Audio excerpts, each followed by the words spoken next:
الحمد لله نحمده ونستعينه ونستغفره ونعوذ بالله من شرور أنفسنا ومن سيئات أعمالنا من يهده الله فلا مضل له ومن يضلل فلا هادي له. أما بعد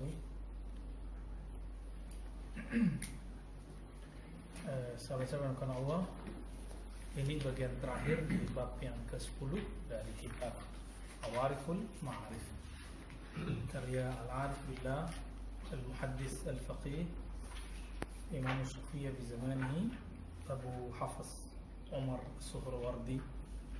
Ada 3 Suhrawardi yang ma'ruf. Suhrawardi Al-Maktul yang sinkretis, sebenarnya dia tidak, itu Suhrawardi Al-Maktul. Sayang beliau wafat dihukum gantung waktu umur 32 karena difitnah punya ajaran sesat, mirip-mirip dengan Al-Hallaj. Tapi ternyata karena saking cerdasnya, orang kan umur 30 itu puncak-puncak cerdas, 30 itu puncak orang nulis, 30 itu puncak orang cakep gitu, semuanya itu puncak 30. Jadi ya paling lama 30 lah, yang belum nikah telat menikah. Begitu juga beberapa imam. Adapun Imam Ahmad telat menikah karena khidmah ke ibunya, karena ibunya single parent, jadi dia telat menikah. Namun beberapa ibu nyuruh cepat nikah. Nah, ini beda cerita lagi. Kalau saya pengen nikah duluan ya, nah, itu beda bab lagi tuh. Orang itu mikir kaya dulu baru nikah. Kalau nunggu kaya kapan nikahnya?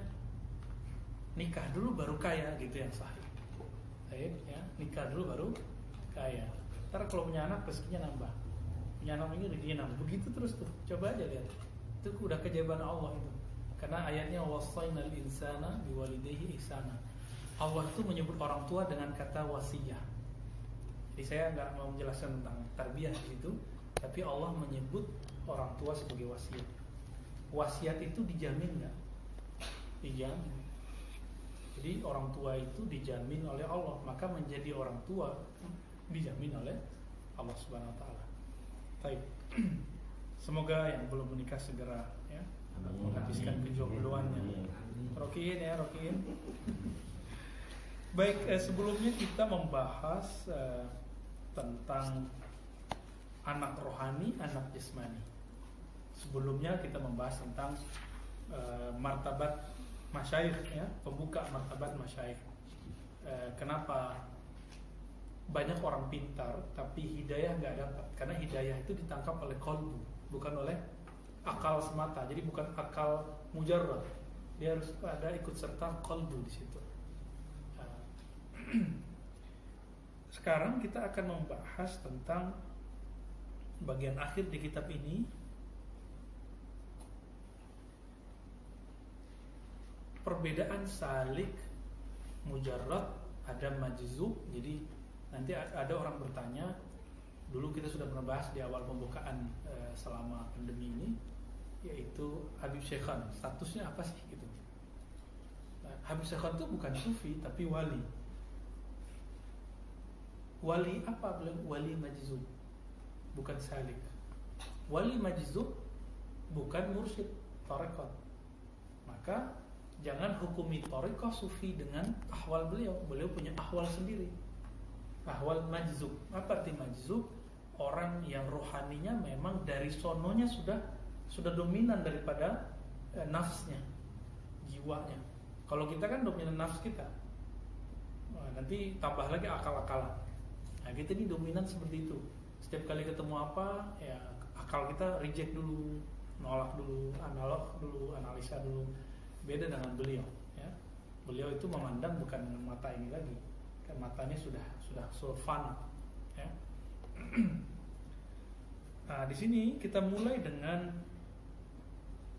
perkataan Imam Suhrawardi menukil pamannya yang sekaligus gurunya. Nah, ini adalah Suhrawardi ketiga. Tadi Suhrawardi pertama, yang pengarang ini yang kedua, yang ketiga Abu Najib As-Suhrawardi. Jadi 2 Suhrawardi yang terakhir, Umar Suhrawardi dan Abu Najib, dua-duanya adalah orang yang semasa dengan Syekh Abdul Qadir Jilani. Bedanya yang junior pengarang kitab ini itu berguru kepada Suhrawardi Abu Najib dan berguru ke Syekh Abdul Qadir Jilani. Antum ya, ya, saya nggak ingat. Katsiran kana syekhuna Syekhul Islam Abu Najib As-Suhrawardi. Nah, di sini juga ada tambahan teman-teman bahwa gelar Syekhul Islam bukanlah gelar khusus untuk Ibnu Taimiyah. Jadi gelar Syekhul Islam juga pada imam-imam selain Ibnu Taimiyah. Abu Najib As-Suhrawardi rahmatullah alaih wa rahimahullah yaqul, apa kata beliau? Kan kemarin kita sudah bahas anak rohani, anak jasmani. Anak rohaniku, waladi. Jadi beliau mengatakan waladi, anakku, yaitu anak rohani, man salaka tariqi, yang mau menempuh jalan tariqatku. Ini disebut anak rohani.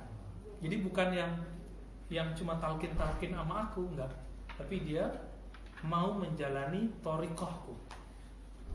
Lalu wahtada bihadi, dan berpanduan dengan panduan yang aku pakai. Apa itu? Al-Quran dan Sunnah, ijma', qiyas, dan lain sebagainya. Fasyaikhu alladhi yaktasibu bitariqatil ahwal qad yakunu ma'khuzan fi ibtidaihi fi tariqil muhibbin. Jadi tariqah itu nanti dibagi. Syekh itu ada dua macam. Ada syekh mursyid yang dia jalur tariqahnya tariqah muhibbin. Muhibbin ini dimulai dari awal. Riyadhah dulu, mujahadah dulu, taubat dulu, itu standar. Kayak kita ini thariqah al-muhibbin, ya. Kebanyakan kita seperti itu. Ada yang thariqatul mahbubin. Mahbubin ini yang kita sebut majzub. Karena dia majzub, maka dipenuhi dengan zauq, rasa. Jadi mainnya dirasa, rasa. Orang kalau rasa terus, maka nafsiyah dirinya itu tidak dominan. Akhirnya logika dan rasio standar kita sebagai manusia itu nggak ada pada dia. Ya. Wazalika anna amra as-salihin was-salikin yanqasimu ila arba'ati aqsam. Nah, berdasarkan dua thariqah ini, muhibbin dan mahbubin, maka para salik dibagi 4 gitu. Ada salik mujarrad, ada orang yang suluk murni, murid murni. Jadi dia kayak tadi ambil talqin, zikir, riyadhah, mujahadah. Nah, ini salik mujarrad. Cuma orang ini nggak naik-naik, dia pengen jadi salik aja terus-terusan, ya. Atau memang dari sononya sudah begitu, nggak bisa naik, nggak bisa di-upgrade. Ada yang kedua majzub mujarrad, ya, mabuk terus, mabuk cinta terus, siap zikir nangis. Gimana coba? Kalau mau ngajar orang dia nangis duluan. Bisa nggak ngajar orang? Nggak bisa. Lagi sholawat, fana, pingsan. Jadi pingsan itu dalam bahasa kita disebut fana. Seperti Nabi Musa alaihissalatu wassalam, itu ketika Allah tajalla kepada jabal, kepada bukit, apa yang terjadi? Belum pingsan. Nah, itu namanya fanaul hub. Saking rindunya ingin ketemu dengan Allah. Apa kata Allah? Kalau si gunung itu masih bertahan melihat tajalli cahayaku, baru tajalli cahaya, belum sifat, belum zat, maka pasti engkau akan mampu melihatku. Jadi Nabi Musa saking rindunya meminta, baru terlihat cahaya ke si jabal, dia udah pingsan. Makanya ketika bangkit dia bersyukur dan mengucapkan kalimat suci. Jadi bagi kami yang gemar dengan ahwal fana dan baqa itu, kita membaca ayat itu bukan sekedar Nabi Musa pingsan, enggak. Pingsannya Nabi beda dengan pingsan kita. Nabi tidur mimpinya wahyu, apalagi pingsan habis melihat tajalli nur, ya, itu berbeda teman-teman semua. Di antara salik itu ada yang dia nggak disebut salik, tapi disebut dengan apa istilahnya tadi? Majzub mujarrad. Jadi nggak perlu ngaji, udah nangis aja bawaannya. Nah, kita punya beberapa murid yang begitu. Kalau murid begitu saya biasanya nggak suruh ngaji. Kalau ngaji gulung-guling nanti. Oh ya Allah, langsung guling-guling sendiri. Sebut nama Allah langsung teriak-teriak gitu. Ya, sebut nama Allah langsung pingsan. Nah, tapi kalau kita nanti latih dia, kita upgrade, masih bisa di-upgrade, itu sangat mungkin dia bisa naik. Ya, baru bisa diajarin ikut ngaji. Nah, dulu waktu kita masih sigor ya, masih kecil, masih umur 12-13, saya hampir tiap malam ngikutin pengajian tarekat sufi itu. Maka ada yang ketiga di sini. Salikun mutadarikun bil jazbah. Salik yang jazabnya menyambar-nyambar dalam dirinya. Nah, ini yang sering saya sebut. Beberapa murid itu karena tulus, ikhlas mengikuti tarekat dengan baik, Allah kasih dia rasa. Itu jazbah. Nah, tadi yang akhwat tuh udah 90 kali istighfar sampai kepada talqin zikir la ilaha illallah. Ya. Kenapa akhwat lebih cepat nyampe? Karena rasanya lebih kuat daripada rasionya. Kalau yang cowok-cowok ini kan mikir dulu, ini sunnah gak sih gitu ya, ini apa sih, ini naik berdebat dulu di kepala, apa-apaan ini. Maka kadang-kadang pikiran dia itu oleh kolbu kita ketangkap. Nah, akhirnya kadang-kadang kita ngomong, oke, tinggalkan pikirannya dulu, coba pakai rasa. Kadang-kadang masih begitu aja, udah kita biarin aja ya. Saya teringat Syekh Amin Salim Al-Kurdi yang dari Lebanon dulu cerita, gurunya Syekh Hussein Usairon kan dulu Syiah. Pernah cerita kan? Orang Syiah itu paling gregetan kalau ngelihat ada orang tahlil la ilaha illallah, la ilaha, itu paling gregetan itu. Akhirnya dia lihat di masjid itu Thariqah Naqsyabandiyah. Jadi wah, ini kayaknya bisa kita ejek-ejekin nih. Ntar saya duduk di belakang imam deh, di tengah-tengah deh. Sakaratul maut, mungkar nakir, padang mahsyar, hisab, mizan, sirat, sampai dia jatuh ke dalam neraka. Pas jatuh itu berapa ribu tahun semua. Orang dikubur aja berapa puluh tahun, berapa puluh ribu tahun. Di padang mahsyar udah 50 ribu tahun, mizan 50 ribu tahun.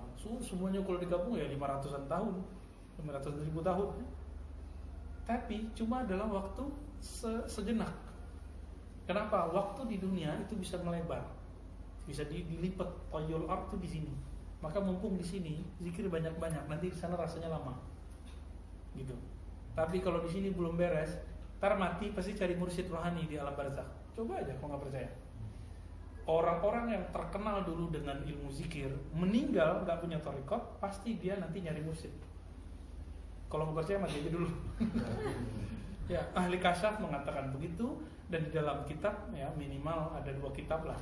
Satu kitab Syekh Abdullah Daristani yang ditulis oleh Syekh Adnan, murid dari Syekh Abdul Lisan dan Syekh Nazim ya, menulis sama. Kemudian Habib Ibn Sumaid, Habib Zain bin Sumaid yang lahir di Jakarta, tinggal di Madinah. Di dalam kitab mereka mengatakan apa? Orang yang agak sempurna suluknya di dunia, maka dia akan mencari kesempurnaan itu di alam barzakh. Mumpung masih di sini, sempurnakan. Harus disempurnakan. Maka yang sudah tahu lagi ke istighfar, coba balik lagi istighfar. Balik istighfar, diulang kaifiatnya dari awal. Masih begitu wudu, coba lagi dari awal. Masih begitu mandi, diniatkan mandi tobat. Ya Allah, lunturkan semua dosa zahir batinku, pasti insya Allah setelah itu dia baik lagi. Ganti bajunya, ganti sejadahnya, siapa tahu ada kotoran di situ. Nah, biasanya begitu teknik yang diajarkan guru-guru kita. Baik. Lanjut tadi berapa? Udah 3. Yang keempat, majzub mutadarik bisuluk. Orang yang majzub tapi dibimbing untuk suluk, mendapatkan gembelengan suluk. Nah, para nabi kebanyakan level menjalankan amanahnya baru disebut mulia. Jika tidak, itu nggak mulia. Mungkin lebih mulia murid biasa. Nah, apa kata beliau? Salik mujarrad la yu'ahhadu lil masyakhah. Kalau murid murni, salik murni nggak akan bisa menjadi mursyid. Nggak bisa jadi mahasiswa abadi, bisa nggak jadi dosen? Nggak mau tamat ya? Bisa di kampus aja deh. Kalau dulu kan bisa lama kita di kampus, nggak perlu ada DO kan? Nah, sekarang udah ada DO. Oke. Wala yablughuha li baqa'i sifati nafsihi alaihi. Kenapa? Hijab terbesar antara salik sehingga tidak sampai ke makom itu karena hijab nafsiyahnya. Nah, nafsiyah itu insya Allah nanti kita akan bahas. Ada nafs ammarah. Nah, nanti ada pendekatan lain dari pembahasan ini yang tidak tertulis di kitab biasanya, nafsul lawamah dan lain sebagainya. Nah, nafsiyah ini yang membuat seseorang terhalang untuk bisa menjadi mursyid, ya. Contohnya, si Salib minat sekali pengen jadi kiai gitu.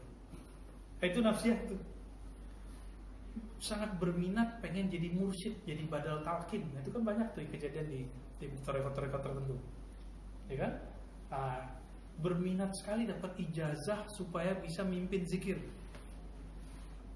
Ini nafsiyah namanya. Salik-salik begini gak akan nyampe. Kalau tumbuh gak jadi padi, tumbuh ilalang, walaupun besar dia gak akan bisa membuahkan hasil. Ada hasilnya gak itu ilalang itu? Ya, kalau kena luka malah, ya. Baik. Fayaqifu anhu hazzuhu min rahmatillahi tabaraka taala fi maqamil muamalati war riyadhah. Jadi dia stagnan di situ, bolak-balik makomnya muamalah riyadhah. Ya sudah. Kalau memang nggak bisa lanjut, ya sudah, banyak aja muamalahnya, banyakin riyadhahnya. Wala yartaqi ila halin yaruhu biha an wahjil mukabalah. Dan tidak akan bisa naik ke makom yang di atasnya, yang lebih misalnya sukses. Hanya Pak Mahdi itu yang pengalaman bertahun-tahun, ya. Benar Pak Mahdi, ya? Ta'ban, ya. Itu kelelahan yang luar biasa. Dan saya sering mengamalkan dulu waktu masih muda banget lah. Jadi suka dengan buku hikmah, terus kita amalin pribadi. Kadang jadi, kadang enggak. Kadang efek, kadang enggak. Yang efek itu sekali digigit sama binatang berbisa, kita baca Fatihah 3 kali, sembuh. Besok-besok digigit lagi nggak sembuh-sembuh. Waduh, kayaknya ini ada yang salah ini. Itu yang bikin taat. Lalu dia katakan wal majzub mujarrad. Nah, begitu juga sebaliknya, orang yang mabuk terus, ya. Mabuk dengan zikir terus, min ghairi suluk yubadi'ul haqq bi ayatil yaqin, ya, wa yarfa' an qalbi syai'an min hijab wa la yukhas fi tariqil muamalah. Si majzub ini Allah langsung dia kasih pembukaan hijab. Jadi dia langsung melihat, merasakan.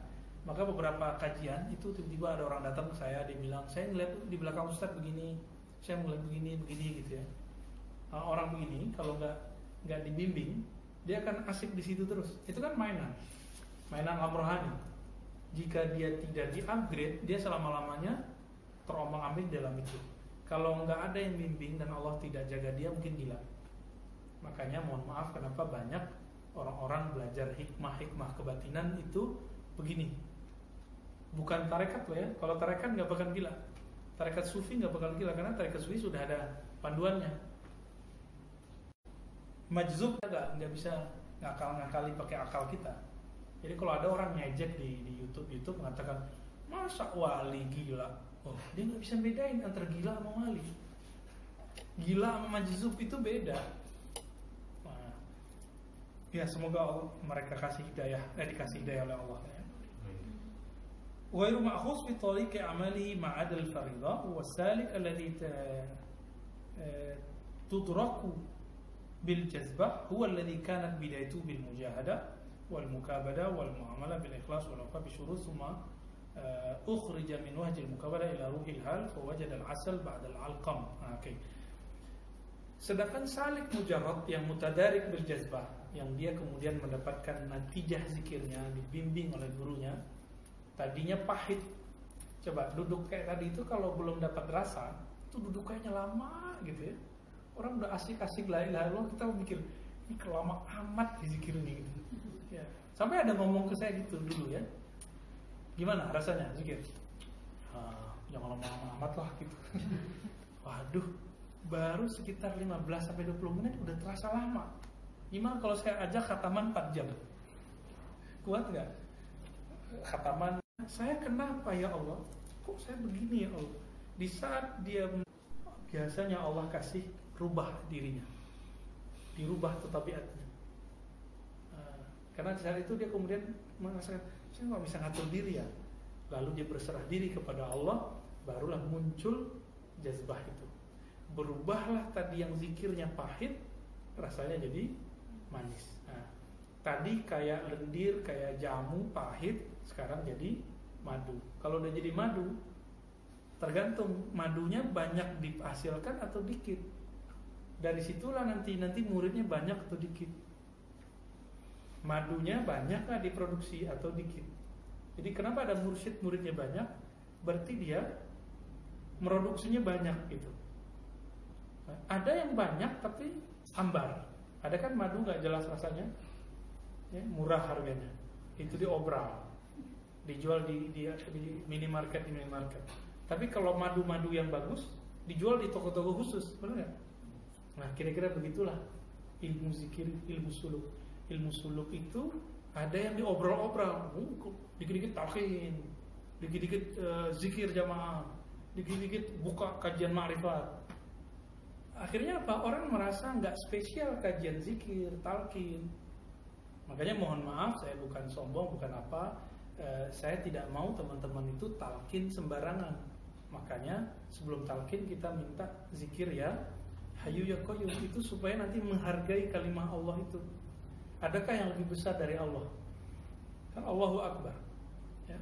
Adakah yang lebih agung dari Allah? Wala dzikrullah 40 subuh. Kalau di Tirmizi, salat subuh berjamaah 40 kali pagi, ya. Apa yang terjadi?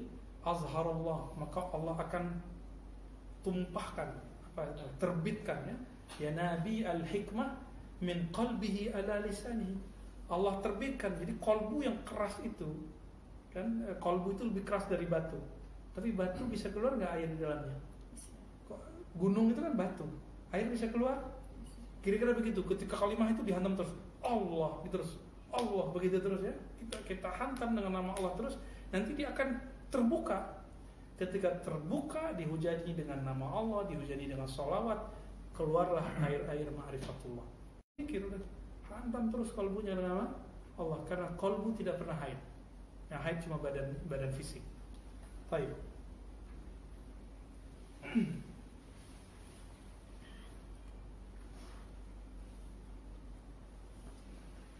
Ya, maka kalau si salik ini sudah terlatih, dia pahit, kemudian menjadi manis, ya, kekurang-kurangan nafsiyahnya sudah menjadi kelebihan, yang tadinya jauh dari Allah, maka dia sekarang unisa binafahatil qurb, dia kemudian akan merasakan hembusan-hembusan unsiyah. Apa arti unsiyah?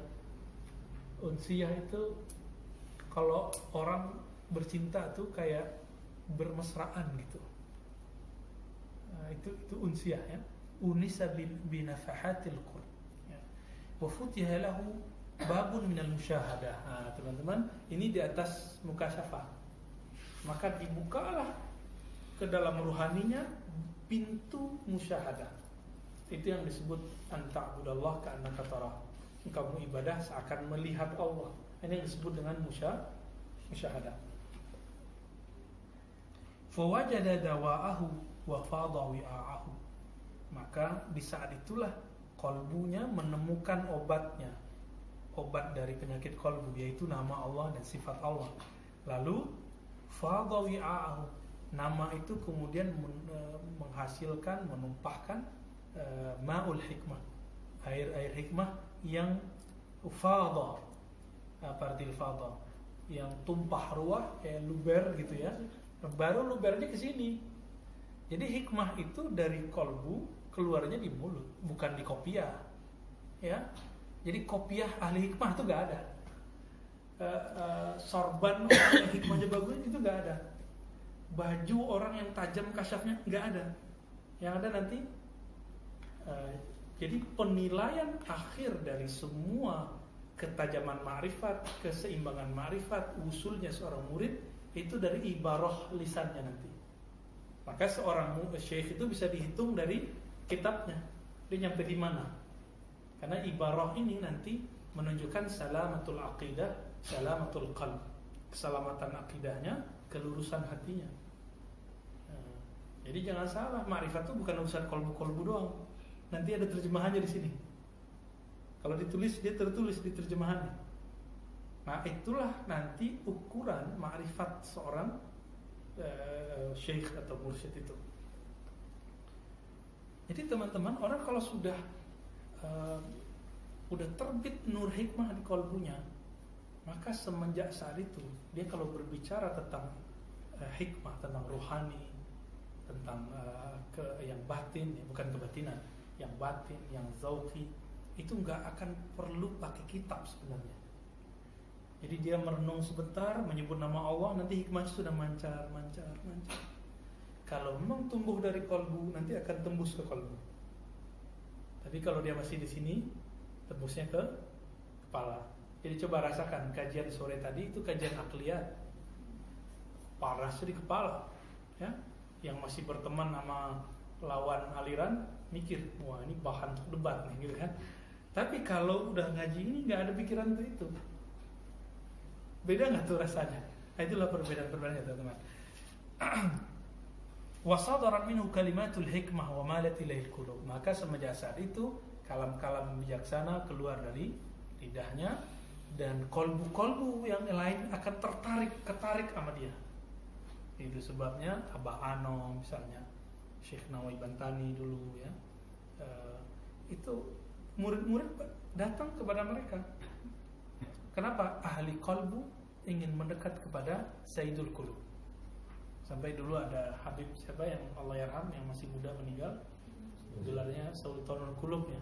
Itu kan memang beda. Kalau dia bicara, dia nggak bicara pakai egonya lagi, pakai nafsiyahnya. Dia bicara sudah pakai kolbunya. Nah, nggak tergantikan juga itu. Sekarang kita lihat belum ada penggantinya, belum terganti. Memang makom itu tidak bisa digantikan. Walaupun namanya sama nih, makomul hub, tapi hub yang diperoleh oleh si fulan itu kan beda dengan hub yang didapat oleh si fulan. Nah, inilah yang dikatakan oleh Imam Al-Jili, semua wali khatam pada makomnya, menutup makomnya. Bukan berarti menutup makom orang lain, gitu ya. Baik. Kenapa ada mursyid di mana gitu, orang nyari. Syekh Nazim walaupun dikafirkan oleh beberapa negara Islam, itu orang datang ke Siprus, ya kan? Kenapa itu? Karena kolbunya manis. Di Indonesia banyak kiai-kiai yang ahli kolbu, nggak ketahuan namanya kalau dicari di Google. Cuma ada aja orang datang ke situ. Kenapa? Karena kolbunya sudah jadi madu. Nah, si kolbu-kolbu yang mendekat ke beliau itu jadi semutnya. Wasara zahiruhu musaddidan, ya, wa batinuhu musyahidan, wasaluha lil jalwah.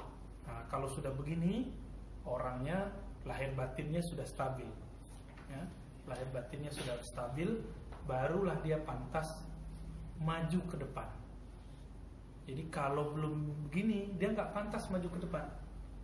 Kalau masih ada sesuatu selain Allah yang besar di kolbunya, nanti dia lihat pejabat mendekat ke majelisnya, dia langsung angkat jadi asistennya. Itu kejadian, ya. Bahkan nggak pernah datang ke majelisnya diangkat. Gimana tuh? Karena masih ada sesuatu selain Allah yang belum beres di kolbunya. Nah, itu fakta hari ini sudah. Benarlah kata Imam Bushairi, ya, al-khiba'uha wal nisa ghairu nisaiha. Ya. Kemahnya masih kemah pengantin, tapi ternyata pengantinnya bukanlah pengantin yang dulu aku kenal. Ya. Penampilannya sudah penampilan sufi nanti di hadapan Allah Subhanahu wa taala. Ya, kecuali kalau dia bisa jelaskan sufi yang dimaksud orang-orang yang memang zindik gitu, yang melanggar syariat. Ya, mungkin saya hanya ingin mengikuti jalan itu. Ya. Karena lelah juga kita mengikuti jalan-jalan akliyat semata, hisiat semata, tajribat semata. Kita juga ingin mendapat jalan zauqiyat, ya, ruhiyah. Jalannya para nabi sallallahu alaihi wasallam. Wasara lahu fi jalwati khalwah. Orang begini kalaupun bersama sama orang, kalbunya tetap connect kepada Allah. Gitu. Fayaghlibu wa la yughlab. Dia mempengaruhi, influencer, bukan dipengaruhi. Jadi kalau masih terpengaruh sama murid, itu belum bisa. Mendengarkan nasihat murid iya, tapi misalnya gini, nggak mau turun. Bagi dia membunuh orang ini lebih maslahat daripada menjaga hurmatul Makkah. Gitu. Ya, kita nggak tahu lah ijtihadnya nanti di gimana di hadapan Allah Subhanahu wa taala. Ketika Hajjaj bin Yusuf ini datang, Apa kata murid-murid yang bertiga di depan? Umtuhina syaikhuna, guru kita sedang diuji. Maksudnya gimana? Apakah nanti suaranya akan berubah, gayanya nanti akan dibuat-buat, hikmahnya nanti akan dilebay-lebaykan, atau gimana? Suaranya nanti akan jadi aneh-aneh, atau gimana? Ditunggulah, ya. Karena yang datang Sayyidul Qaum, apa perintah Nabi? Kumu li sayyidikum, kan? Maka Imam Hasan al-Basri berdiri menyambut Hajjaj bin Yusuf. Habis itu disuruh duduk di tempat yang pantas dia duduk. Jadi memang kita harus menghormati pejabat kalau datang. Tapi setelah dia duduk, ka'annahu ghairu mawjud, seakan-akan dia nggak ada. Imam Hasan al-Basri berbicara seperti dia bicara kepada murid-muridnya. Jadi orang itu nggak kelihatan sama dia, nggak ngerasa kalau orang itu ada. Kenapa? Wala dzikrullahi akbar. Maka teman-teman, sebelum jadi dai wajib belajar zikir qalbu, zikir khafi, supaya kita tidak akan terpengaruh oleh siapa yang di depan, siapa yang di samping. Itu maksud saya dari dulu, ya. Inilah yang dikatakan oleh Imam Syarqawi, ya, syuhrah qabla kamal sammun qatilun, ya, popularitas sebelum matang zikir qalbunya.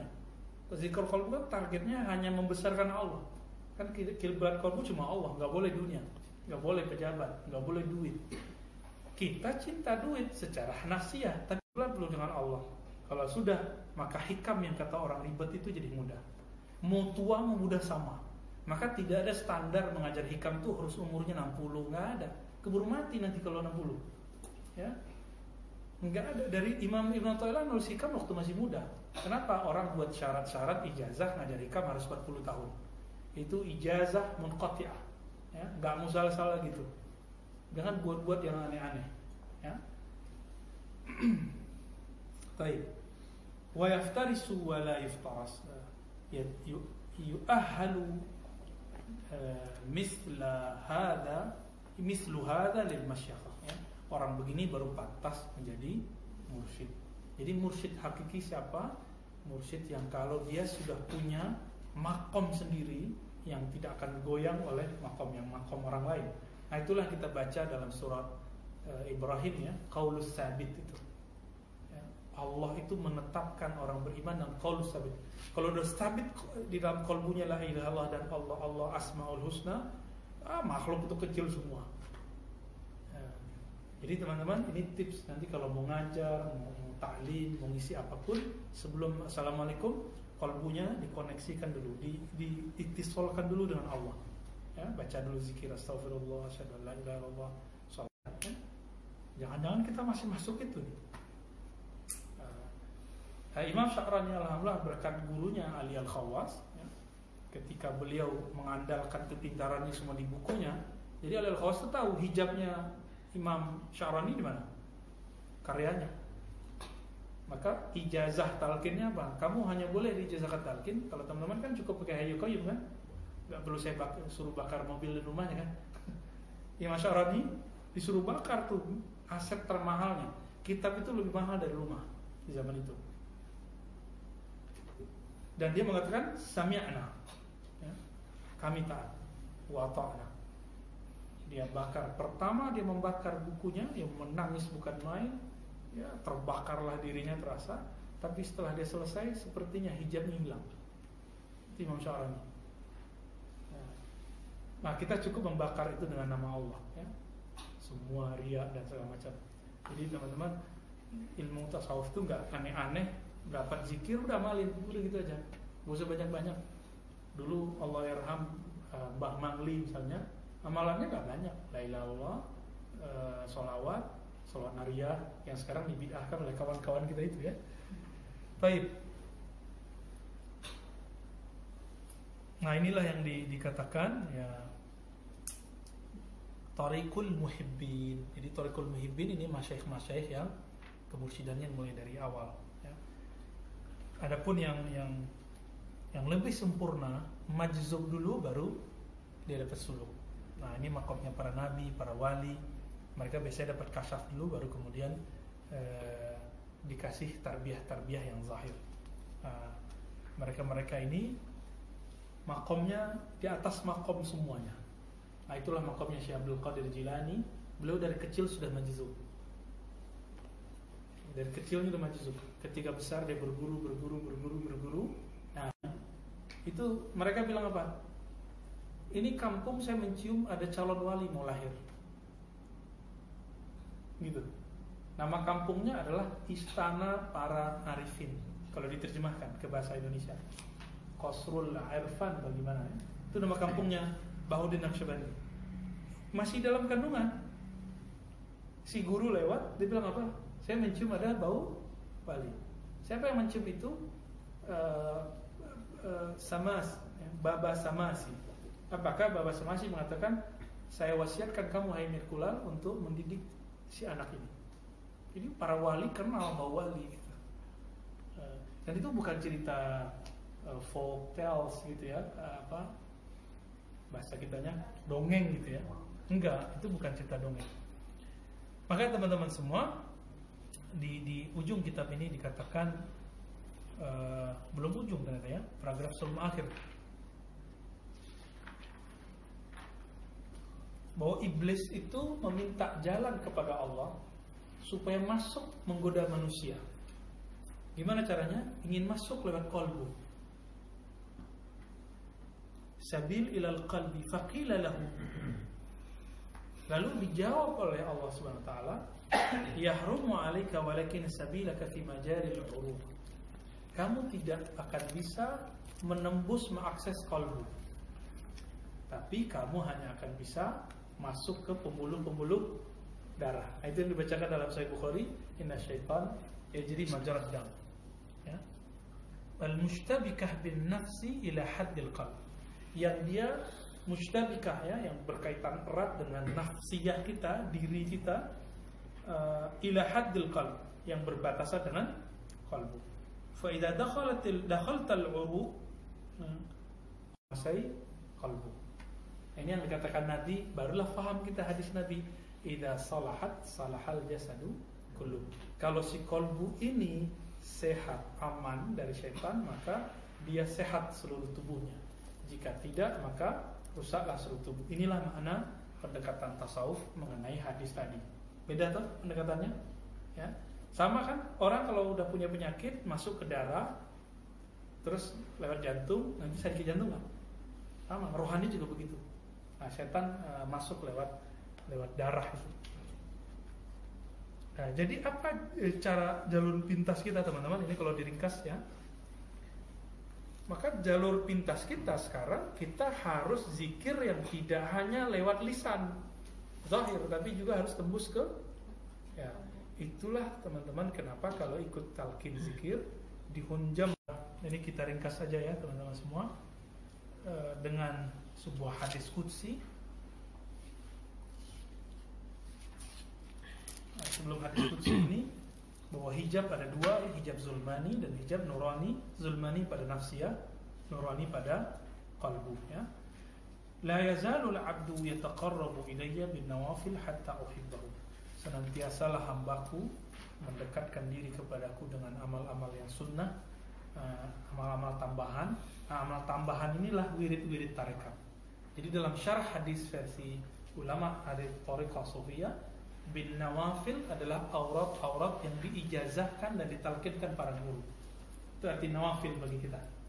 Ya, ini emang jarang disyarah oleh teman-teman kita ahli fikih, tapi ini ada syarahnya di dalam kitab-kitab tasawuf. Dan mahyan nawafil al-azkar wal aurat allati laqanaha wa ajazaha masyayikhuna ahli turuq sufiyah. Jadi zikir wirid yang ditalqinkan, yang dibimbingkan, yang diarahkan oleh guru-guru kita. Kalau sudah dominan amal zahirnya, amal wiridnya, hatta uhibbahu, sehingga aku jatuh cinta kepadanya. Ini mohon maaf yang belum menikah nggak paham-paham amat ini. Kalau orang menikah, orang jatuh cinta, itu ingin menguasai yang dicinta nggak? Atau minimal yang dicintainya itu ingin ngikutin dia, seleranya kayaknya sama. Kira-kira begitu, benar nggak? Harus ada keserasian lah, ada perasaan begitu. Ini yang disebut hatta uhibbahu, sehingga aku jatuh cinta kepadanya. Karena Allah itu superior, maha superior. Fa idza ahbabtuhu, apabila aku jatuh cinta kepadanya, maka aku ambil sifat samanya. Kuntu sam'ahu alladhi yasma'u bi.